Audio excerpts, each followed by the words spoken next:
Les versets du Coran évoquant le soleil et la lune soulignent que chacun se déplace dans une certaine orbite.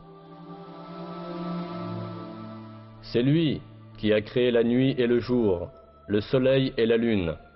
Chacun vogue dans une orbite.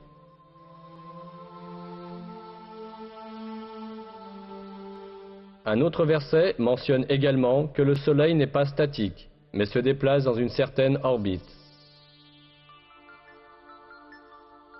Et le soleil court vers un lieu de séjour qui lui est propre.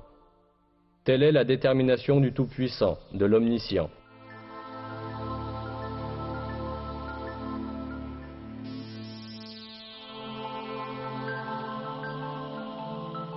Ces faits, qui nous sont communiqués par le Coran, ont été découverts à notre époque par l'observation astronomique. Selon les calculs des experts en astronomie, le Soleil voyage à la vitesse extraordinaire de 720 000 km à l'heure. Cela signifie que le Soleil parcourt environ 17 280 000 km par jour. Avec le Soleil, les planètes et les satellites de son système gravitationnel parcourent aussi la même distance. De plus, toutes les étoiles de l'univers effectuent le même genre de déplacement organisé.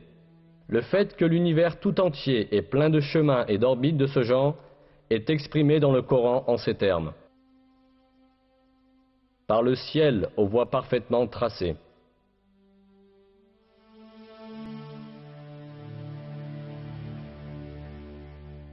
À l'époque où le Coran a été révélé, l'humanité ne possédait pas les télescopes ni les techniques d'observation de pointe que nous avons aujourd'hui, et qui permettent d'observer l'espace sur des millions de kilomètres.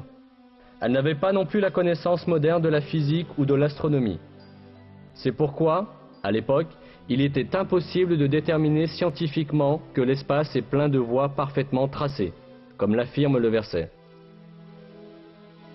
Cependant, ce fait est déclaré explicitement dans le Coran, qui a été révélé à cette époque, parce que le Coran est la parole de Dieu.